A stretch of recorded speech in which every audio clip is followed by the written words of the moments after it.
TV. So doing a series and film review now, and I'd like to review a game that surprised me when I bought it in a good way. I'm referencing Singularity.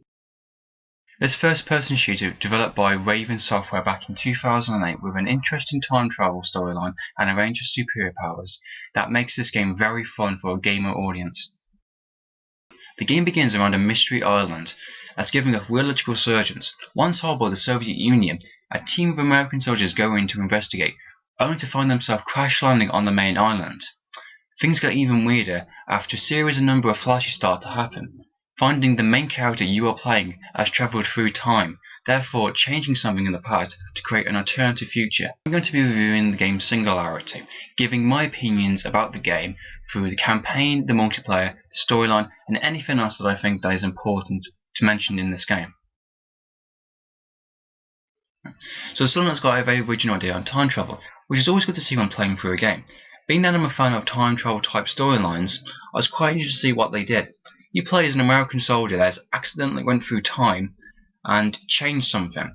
This alterates in an alternative future, if you will. You'll be given a device called the TMD, which allows you to travel through the past and the future, and also giving you some pretty cool powers to defeat your enemies with. Powers like pulse of energy, which can stun or kill your enemies, movable objects. You'll be given a pretty cool power, which is my personal favourite, called Age, which allows you to defeat your enemies by aging them to ash, which I think is pretty cool. I've never seen this in an actual game before, so the idea of actually sending enemies to ash is actually a pretty cool idea, and the fact it's around time travel, it works really well. Plus, the device allows you to restore bridges and wrecked ships to proceed in the campaign. The campaign itself I found to be pretty good. It's actually quite lengthy. It took me a week to complete, and level by level you'll be facing a number of enemies. Some being human, some being mutant-like creatures affected by the actual main tower. Your mission is to get to that tower and stop the most cliche Russian-type villain there is. You'll be helped by a number of people throughout the game, as you'll be travelling through the past and the future, and also, like I said previously, each level you get an upgrade, which is always good to get a new power, and you can experiment with that. Of course, you'll get standard weaponry, including assault rifles, pistols, and sniper weapons. You'll be also getting some special weapons as well. Also in the game, you'll get a series of hints written on the wall, which you can restore by your device. It's quite interesting. This gives you a hint on what's going to happen next.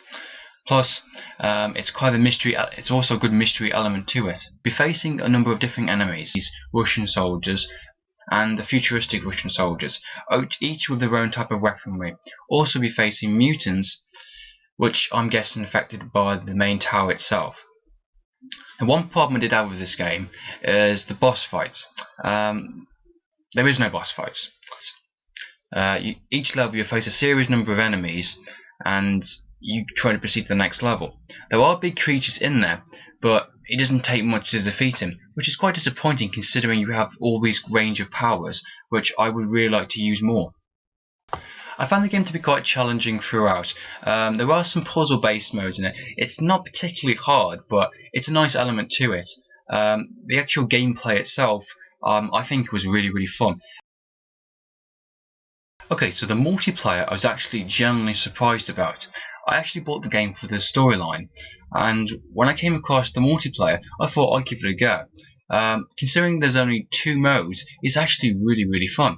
There is a standard team deathmatch where you face soldier versus soldier, and there's another one called Extermination, which is soldier versus creature, which you need to try and activate a beacon to proceed to the next level, and the other side needs to protect it at all costs. I found that one to be the funnest out of the 2 modes, as you can switch back and forth between creature and soldier.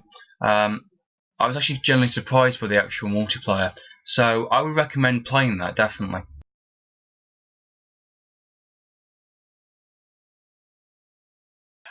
I have my copy of the game. I picked it up for about 15 quid at GameStation.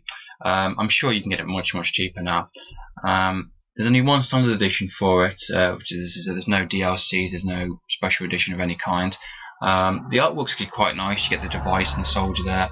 You get some more artwork at the back.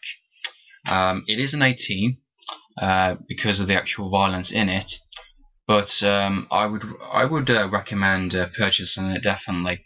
If you're not convinced by the review completely, I recommend a rental because I think the multiplayer itself is actually worth playing if you're not 100% about the campaign. So for me, I think it was money well spent. I got a really great storyline and a great campaign, and I got a really fun multiplayer, which I still play now. So so yeah, this is my review on the game. So I'm Andrew from Medieval Film Gaming TV, recommending you with some quality entertainment. All we are is entertainment.